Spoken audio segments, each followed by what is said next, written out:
ये कहानी है विश्व के सबसे बड़े महाकाव्य की, जिसमें योग है, यथार्थ है, विवेक है, परमार्थ है, सत्य ज्ञान का दिव्य प्रकाश है, आध्यात्म का महाआकाश है। ये दर्पण है हर मन के विवाद का, दृश्य है आत्मा और परमात्मा के संवाद का, मानवता का होता है जिससे उद्धार। यही है सच्ची गीता सार, अंधकार से प्रकाश की ओर।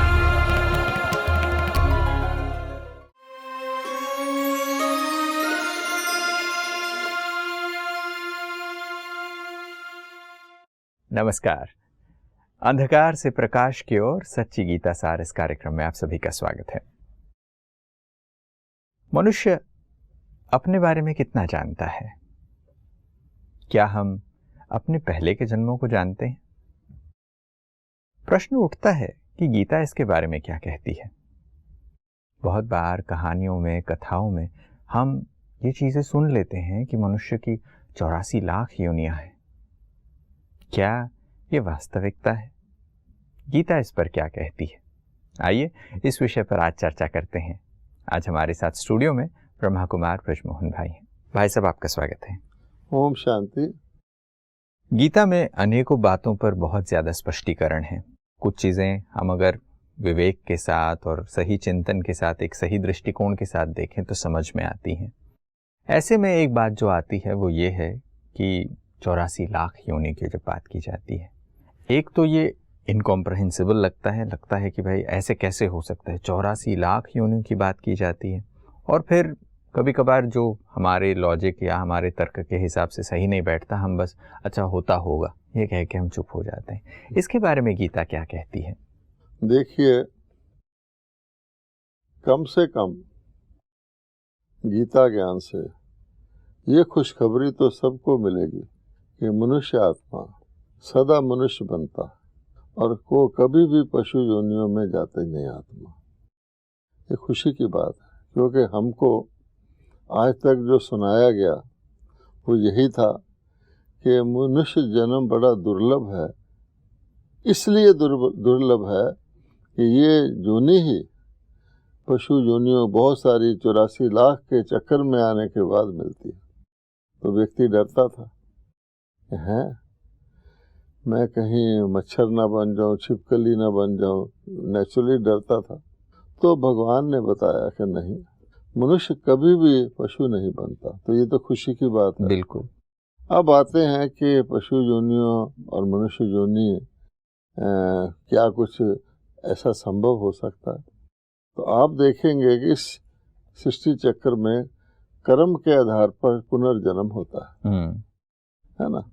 अब बताइए कि मनुष्य सारा जीवन अपने कर्मों का हिसाब किताब किसके साथ कर रखते हैं?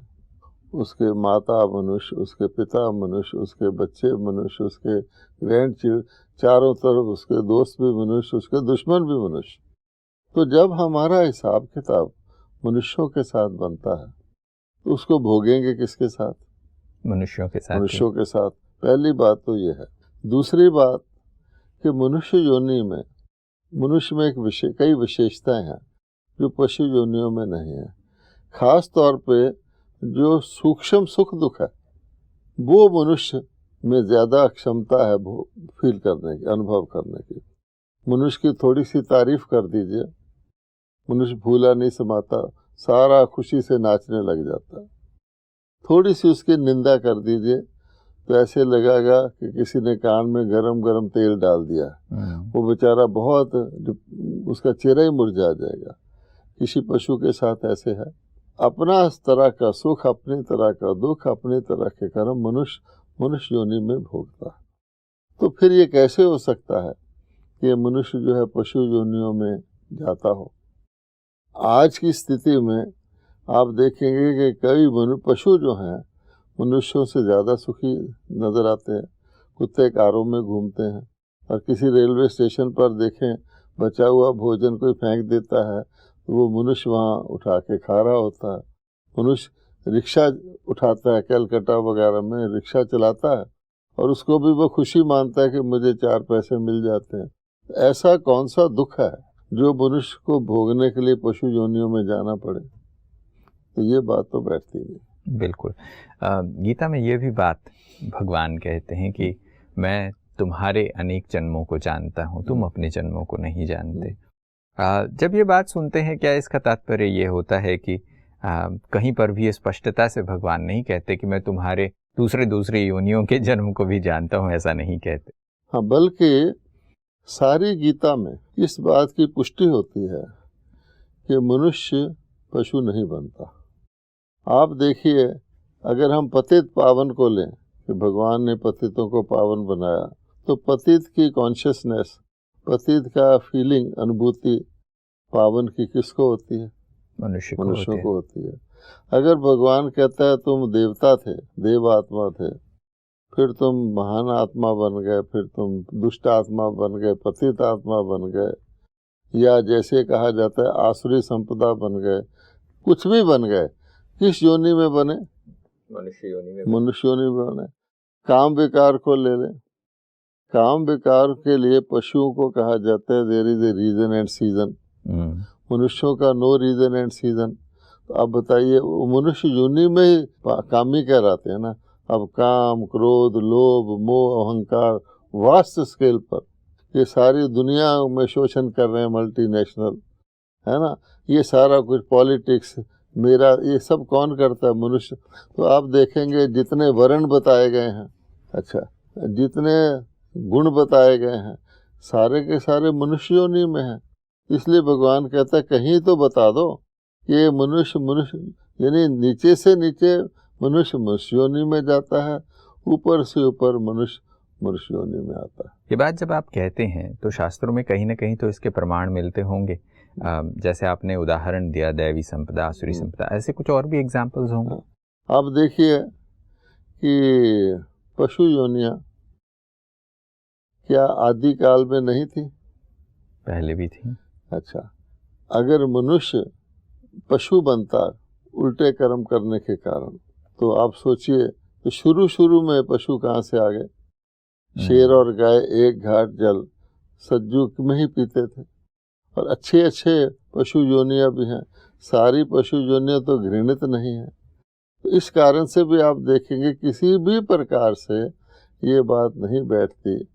अब ये जो 84 लाख शब्द निकला, पहली बात ये कहाँ से निकला?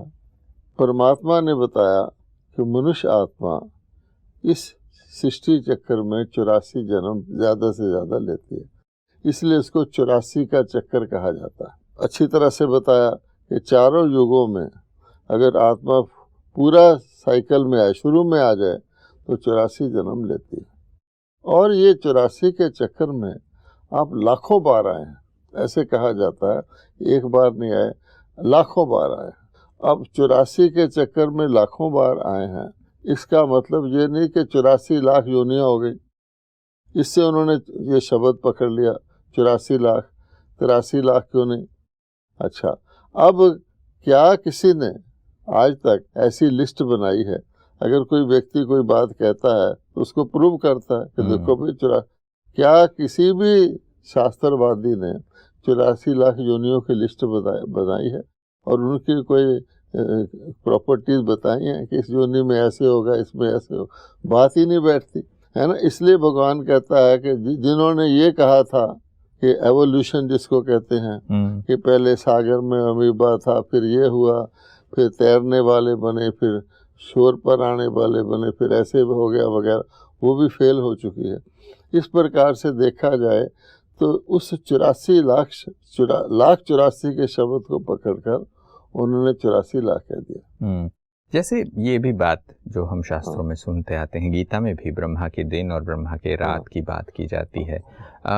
तो फिर अगर ब्रह्मा के दिन में भी क्या ऐसे होता है कि अगर कोई वहाँ, क्योंकि ब्रह्मा के दिन में कोई गलत कर्म नहीं होता, तो अगर वहाँ पर सभी संपूर्ण है, वहाँ कोई विकार नहीं है, अगर सब लोग ठीक ठाक चल रहा है वो समय, तो फिर वहाँ पर पशु फिर कहाँ से आए? ये भी एक बात उठती है। जैसे आप अभी बता रहे थे। और ऐसे ब्रह्मा की रात में अगर हम देखते हैं, अगर सभी पापी ही हैं तो यहाँ तो पशु ही होने चाहिए। पहली बात यह है कि दिन और रात ब्रह्मा के कहे गए हैं जी। नहीं तो कहते ब्रह्मा का दिन घोड़े की रात फॉर एग्जाम्पल, है ना। तो रात में भी मनुष्य योनि में रहा जी। इससे तो ये साबित होता है भगवान ने कहा तुम आसुरी संपदा बन जाओगे, मैं तुमको आकर के दैवी संपदा बनाऊंगा। वो भी परमात्मा खुद भी अवतरित जो हैं मनुष्य योनि में होते हैं, ब्रह्मा के रूप में होते हैं। अब आप देखिए उन्होंने ना केवल मनुष्यों को तो डराया कि देखो बुरा कर्म करोगे तुम पशु बन जाएंगे, क्या कोई डरा? क्योंकि जो चीज सत्य नहीं होती, बच्चे को कह दो बाहर हवा आया है तो बच्चा बच्चे के रूप में तो डर जाता है, फिर आके बाहर कहता है आओ कौन सा हुआ आया। इस प्रकार से सत्य तो चलता नहीं। अब इसके कारण से जैसे एक गलती से अनेक गलतियां होती हैं, तो इसके कारण से दूसरी सबसे बड़ी गलती क्या हो गई, मनुष्य को कहा जा रहा है कि देखो पशु योनियां और ये दुर्लभ है, और भगवान को पशु योनियों में अवतार बता दिए। अब कितना कंट्रास्ट है, मनुष्य के जन्म को भगवान का तो अति दुर्लभ है, एक ही परमात्मा है, तो उस परमात्मा को भी नहीं छोड़ा, उसको 84 लाख में एक तरह से बताया है, लेकिन मोटे रूप से ये तो बताया भगवान का कच्छ अवतार होता है, मत्स्य अवतार होता है, वारा अवतार, उसमें क्या भगवान ज्ञान सुनाता है, उसमें तो मनुष्य जितनी भी फैकल्टीज नहीं है। तो इतनी गलती करने के बाद उन्होंने सोचा भगवान को भी दिखा दो। फिर जब कहते हैं 84 लाख योनियां, तो ये भी कहते हैं कि भगवान सब जगह सब रूपों में है, और इसलिए हर योनि में भगवान है। एक कथा आती है, एक कुत्ता जो था, कोई व्यक्ति भगत रोटी पका रहा था, उसकी रोटी लेके भागा तो भगत पीछे भागा, भगवान घी तो लगवा लीजिए। ये हिसाब है, यानी कोई लिमिट ही नहीं है। ये तो हमारी गलत अंडरस्टैंडिंग, और हम जिन चीज़ों में पथभ्रमित हो गए, जो एक गलती की उसके आधार पर सारी ही गलतियां आगे होती चली जाती हैं। जैसे आपने कहा 84 लाख योनियों की बात कहाँ से आई। अब इस मान्यता की वजह से हमारा बहुत कुछ नुकसान भी हुआ होगा, क्योंकि एक अवधारणा बनी, जिस अवधारणा से हम जैसे आपने कहा कि सत्य से मनुष्य डरता है। जब 84 लाख योनियां जब हमने कह दी तो ये असत्य ही, ये पता चला, तो इससे नुकसान तो हुआ ही होगा। फिर देखिए अगर 84 लाख योनियां माना जाए और मनुष्य आत्मा 84 लाख योनियों में जन्म लेती है, तो सभी योनियों की संख्या एक जैसी होनी चाहिए, क्या वो है? नहीं। और कई योनियां तो सीजनल हैं, वो प्रकट होती हैं वही खत्म हो जाती हैं। साइंस वाले दिखाते हैं मेंढक को सुखा के रख लो और मेंढक को बरसात आएगी, वो फिर चल पड़ेगा। तो अब इस प्रकार से अगर देखा जाए, वास्तव में जिसको हम योनि शब्द कहते हैं उसमें भी बहुत ज़्यादा समझदारी की जरूरत है। भगवान कहते हैं एक होती है चैतन्यता, एक होता है चैतन्य। चैतन्यता तो पेड़ में भी है। अब पेड़ उगता है, बढ़ता है, सब कुछ होता है, फल देता है, फूल देता है, तो पेड़ कोई पत्थर तो नहीं है, लेकिन पेड़ में आत्मा नहीं है। अब कोई किसी को समझाओ तब वो समझे। क्या 84 लाख योनियों में आपने पेड़ पौधे भी गिने हुए हैं? सोचने की बात है। अगर गिने हुए हैं तो शाकाहार और मांसाहार में फर्क ही क्या रहा? फिर तो जानवर को, एक व्यक्ति था, एक जज थे, मेरे से मिले तो बोले, कहते हैं कि अगर पेड़ है उसमें भी आंसू होते हैं, पत्ता तोड़ो तो पानी निकलता, वो ये बता रहे थे। अब आप बताइए उसमें अपने आप को प्रोटेक्ट करने की कैपेसिटी है कि पेड़ भाग जाए? नहीं है। अब और डीप जाएंगे तो पेड़ों में कई क्षमताएं हैं, जिसको टच मी नॉट कहते हैं, हाथ लगाओ वो मुरझा जाता है। ऐसे भी पेड़ हैं उसके नीचे कोई बैठ जाए तो उसकी शाखाएं उसको उठा लेती हैं। तो ये बड़ी कॉम्प्लेक्स चीज़ है, लेकिन मोटे रूप से देखना ये है कि भगवान कहते हैं तुम्हारे हित में क्या है। ना तो कौरव पशु थे, ना पांडव पशु थे, ना यादव पशु थे, तो फिर पशुओं का सवाल कैसे आ गया? और अगर होता तो ये भी मानना पड़ता है कि भगवान ने धर्म की स्थापना की, सत्य धर्म की, तो सारे पशु देवता बन जाने चाहिए। फिर जब धर्म गिलानी हुई तो सारे देवता या मनुष्य पशु बन जाने चाहिए, और फिर उसी अनुपात में होने चाहिए। यहाँ तो शेरों को प्रोटेक्ट करने के लिए गवर्नमेंट पैसा फंड रखती है बजट में कि शेरों को प्रोटेक्ट किया जाए, और मनुष्यों को ना पैदा हो उसके लिए पैसा रखती है कि मनुष्य नहीं चाहिए। अब सोचिए कि अगर इस हिसाब किसी भी हिसाब से देखा जाए तो बात तो बनती नहीं। तो इससे पता चलता है कि मनुष्य योनि में ही आता है। हाँ, भले उसके पुण्य और पाप कर्म जैसे हैं उस आधार पर उसके जीवन की वो शैली होती है। एक मनुष्य के शरीर में ही कितने जीव जंतु हैं। और फिर मजे की बात देखिए, एक पंछी भारत से पाकिस्तान में उड़कर जा सकता है, उसको कोई वीसा पासपोर्ट चेकिंग की जरूरत नहीं, और एक मनुष्य नहीं जा सकता। इसको क्या कहा जाएगा? इसलिए भगवान कहता है कि भारतवासियों ने अपनी बुद्धि की विशालता से कुछ ऐसी चीजें कह दी हैं जिससे लोग ये समझने लगे कि जो चीज उनकी बियॉन्ड कॉम्प्रिहेंशन है वही ज्ञान है। आमतौर पे किसी को सिद्ध करना हो कि ये सत्य है तो यही तरीका है, सत्य को ना भी जानो, झूठ को इतना बढ़ा दो कि व्यक्ति उसमें सोच ना पाए। इसीलिए उन्होंने हर बात में क्या किया है, सृष्टि चक्र की आयु लाखों वर्ष कर दो, योनियों की संख्या लाखों वर्ष कर दो, कुछ भी कर दो, भगवान को सब जगह कह दो, इससे जा। तो इसलिए भगवान कहते हैं, इसी को धर्म ग्लानि कहते हैं। जी, ये एक बड़ी मज़ेदार बात है जो आपने अभी कही कि यही धर्म ग्लानि है कि जब तुम अपने आप को पशु योनियों में डाल रहे हो, परमात्मा को भी पशु योनियों में डाल रहे हो, और हर चीज़ को मिसकैलकुलेट कर रहे हो, हर चीज़ को लाखों में आप चीज़ों को डाल रहे हैं। एक चीज़ यहाँ पर यह भी पता चलता है कि अगर परमात्मा धर्म ग्लानि के समय पर आते हैं और ये कहते हैं परित्राणाय साधूनाम विनाशाय च दुष्कृताम, तो फिर वो साधुओं का जब उद्धार करते हैं, दुष्कार्य करने वालों का विनाश करते हैं, तो वो मनुष्य ही होंगे ना, वो प्राणियों का तो कोई उद्धार करने नहीं आ रहे। यही बात है। इसलिए भगवान कहते हैं कि गुण जो बताए गए हैं, सतोगुण, रजोगुण, तमोगुण या वर्ण जो बताए गए हैं, सारे का संबंध मनुष्य से ही है। ज्यादा से ज्यादा मनुष्य पुरुष स्त्री बन सकता है, वो हो सकता है, लेकिन पशु बन जाए, और पशुओं में भी पशु पंछी आकाश के, और फिर आप देखिए उनके खाने पीने का तरीका ही है, कोई अपनी बीख से खाना लेता है। और एक वो कहानी भी सुनाते हैं ना, टिट फॉर टैट, उसमें क्या दिखाया जाता है कि चोंच वाले को उसने प्लेट में दे दिया, ये लो पानी पियो, और दूसरे को उसमें मटके में दे दिया, तो वो टिट फॉर टैट हो गया, उसने बदला ले लिया कि आप तू पी के दिखा। उनके तरीके ही और हैं, कोई चुगता है, कोई चबाता है, किसी के कई प्रकार के साधन हैं, कोई उड़ता है जी, ये बात है। फिर एक और चीज आप देखेंगे कि नेचर ने क्या किया है कि मनुष्यों की आकृति जो है, मनुष्यों के किसी भी कर्म की, चाहे वो श्रेष्ठ था, मीडियम था या कनिष्ठ था, उसकी कोई ना कोई एग्जाम्पल प्रकृति में पाई जाती है जी। अच्छा, अब आप देखेंगे जैसे दीमक है। अब दीमक जो है लकड़ी की कुर्सी को लगती है, आपको पता भी नहीं लगता, आपकी कुर्सी ऊपर से सेम रहती है बिल्कुल, जब तक दीमक उसको अंदर से पूरा खा नहीं लेती।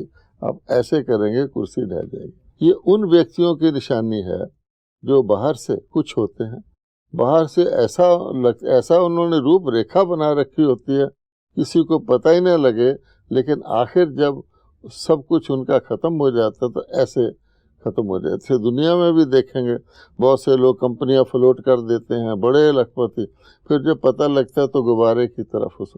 अब ये दीमक उसका एग्जाम्पल है। इसी प्रकार से आप देखेंगे प्रकृति में कछुए का, शास्त्रों में सब भरे पड़े हैं, कछुए का क्या एग्जाम्पल है, स्नेक का क्या एग्जाम्पल है। इसी प्रकार से मनुष्य जो हैं, मनुष्यों के कर्मों के अनुसार उनकी जो आकृति बनती है, उस आकृति वाले आपको पशु मिल जाएंगे। और इससे भी लोगों ने ये समझ लिया कि शायद ये मनुष्य ऐसा बनेगा।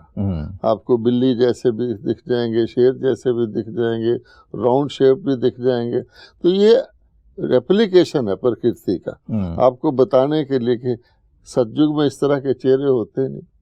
और इस प्रकार की अनेक प्रकार के जानवर भी होते हैं। अब सीधी बात है कि आप कहते हैं यहाँ मक्खी बहुत है। अच्छा, अब मक्खियाँ तो हैं, मक्खियों को ख़त्म करने का क्या तरीका है? आप मीठा हटा दीजिए, मक्खी उड़ जाएगी, गंदगी हटा दीजिए, मच्छर खत्म हो जाएगा। तो अब मच्छरों को खत्म करना या गंदगी को खत्म करना है। इसी प्रकार से भगवान कहता है कि मैं आप आत्माओं में से वो जो विकृतियां हैं जिसका नाम है दुख, अब दुख के कारण ही पशु योनियां बता रहे हैं, तो दुख को दूर करने का कारण ये नहीं है, पशु योनियां भी दुखी हो जाती हैं। आप देखेंगे कि किसी भी वाइल्ड नेचुरल एनिमल को डायबिटीज नहीं होता, लेकिन आप एक कुत्ता पाल लीजिए घर में, उसको डायबिटीज हो जाएगा। कारण क्या? कि वो हमारे साथ रहता है। तो इसी प्रकार से कई ऐसी बातें आपको पता लगेगी कि हम रोग की जड़ पर नहीं जाते। अगर पशु योनियां भी सारी सुखी हों तो किसी को कोई कष्ट नहीं। सतयुग में कोई पशु योनियों को खराब गिनता है? मोर पास आके बैठते हैं, कितना तोतली भाषा बोलते हैं।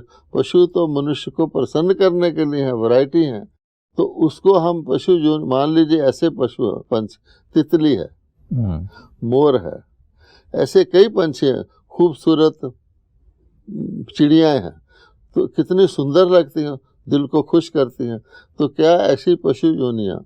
और कोई मनुष्य है बेचारा लकड़ी ढो रहा है, भीख मांग रहा है। पशु तो कभी भीख नहीं मांगते। अब बताइए, उस वक्त आप देखें तो वो अच्छा लगेगा कि नहीं? बिल्कुल। उस समय पूछे कि ये मनुष्य सुखी है कि पंछी सुखी है, हम कहेंगे पंछी सुखी है। अपनी मौत से उड़ रहा है। अब मनुष्य तो सारे गुलाम हो गए हैं। तो यहाँ पर ये पता चलता है कि वास्तविकता में मनुष्य पशु योनियों में नहीं जाता, मनुष्य मनुष्य ही बनता है। और हर योनि, एक बात और ऐड कर दें, हर योनि अपनी ही योनि में पुनर्जन्म लेती है, ये भी बात है। बिल्कुल। तो ये बिल्कुल इसके लिए ज़्यादा हमें सोचने की आवश्यकता नहीं। लॉजिक स्पष्ट बताता है कि इस चीज़ से परमात्मा गीता में भी ये बात कहते हैं कि मनुष्य मनुष्य ही बनता है। ये जो बात कही जाती है वो एक सिर्फ जैसे बच्चों को डराने के लिए कही गई है वैसी वो बात है, मगर उससे मनुष्य सीखा नहीं है, उस चीज़ को रियलिटी नहीं है। वो सिर्फ मनुष्य को चेतावनी देने के लिए कहने वाली नहीं, सिर्फ भय के लिए भी नहीं। जैसे कोई व्यक्ति सोचता है ना, बहुत सोचता है, तो वो सोचता है कि भगवान की दुनिया है, उसमें एकता होनी चाहिए, समानता होनी चाहिए, रचता की वैरायटी होनी चाहिए। तो वो सोचता है ये उड़ रहे हैं, चल रहे हैं, फिर रहे हैं, हाथ लगाओ भागते हैं, प्रेम से पास आ जाते हैं, तो इसमें क्या है? तो फिर उन्होंने कोशिश की है समानता बताने की कि ये भी हमारी तरह ही है। लेकिन कहीं वो उसको करते करते फिर वो इस तरफ पहुंच गए हैं कि ये बड़ी डरावनी दुनिया है, भयावह दुनिया है। इस प्रकार से भी है। और फिर आगे चलते चलते पशु तक आए तो फिर उन्होंने देखा पहाड़ भी बढ़ता है, तो जरूर इसमें भी कुछ होगा, चैतन्यता होगी। इस प्रकार की, जिसको कहते हैं ना, बहुत सियानप जम का भय व्यापे, व्यक्ति इतनी खोज में चले जाता है तो वो अपना ऑब्जेक्टिव भूल जाता है, मैं किस लिए खोज कर रहा हूँ। चलिए, आज ये जो बातचीत हुई है, मैं समझता हूँ ये हमारे दोस्तों को स्पष्ट कर देता है कि मनुष्य मनुष्य योनि में ही जन्म लेता है। सारे जो प्राणी हैं वो प्राणी अपने ही योनि में फिर से जन्म और ये हमारे लिए खुशी की बात है। बिल्कुल। अगर आप किसी ज्योतिषी के पास भी जाएं, वो आपको आपका अगला जन्म और पिछला जन्म मनुष्य योनि में ही बताएगा। ये भी आप देखेंगे। बिल्कुल। और कभी कोई बच्चे पूर्व जन्म की बातें बताते हैं, ऐसा होता है कि बहुत सारे रिकॉर्डेड एविडेंस है इसका, तो वो भी यही बताएंगे कि मैं पिछले जन्म में फलाने घर में, ये कोई नहीं कहेगा मैं मछली था या बिच्छू था। बिल्कुल। ये भी उसको साबित करता है। जी, दोस्तों को ये बात बहुत ही अच्छे से समझ में आई है, एक साइंटिफिक एविडेंस के पॉइंट ऑफ व्यू से, तर्क के आधार पर, और गीता में जो चीज़ लिखी गई है उसके आधार पर भी हमने आज इस विषय पर बहुत अच्छी चर्चा की। आप समय निकाल कर इन बातों को शेयर करने के लिए आए, इसके लिए बहुत बहुत धन्यवाद भाई साहब आपका। नमस्कार। ओम शांति। अंधकार से प्रकाश की ओर सच्ची गीता सार इस कार्यक्रम में हम गीता में लिखी हुई बातों को स्पष्टता से समझने की कोशिश कर रहे हैं। 84 लाख योनियों की बात अगर हम सही तरीके से नहीं समझ पाते तो उसकी वजह क्या है वो हमने देखा। स्वयं गीता में भगवान कहते हैं कि तुम अपने जन्मों को नहीं जानते, तो वो मनुष्य के रूप में आपके जन्मों की बात हो रही है। जब परमात्मा आप सबका उद्धार करने के लिए आता हूँ, जब ये कहते हैं, मैं अधर्मियों का नाश करने के लिए आता हूँ ये कहते हैं, तो वो मनुष्य योनि की ही बात कर रहे हैं, वो पशुओं के बारे में नहीं कह रहे। और आज विज्ञान भी बहुत सारी चीज़ें हमें स्पष्टता से बताता है। ऐसे न जाने पुनर्जन्म के कितने ही किस्से रिकॉर्डेड हैं, जहाँ पर वो सभी अपने पुनर्जन्मों को याद करके अपने मनुष्य होने की ही बात को पुष्टि करते हैं।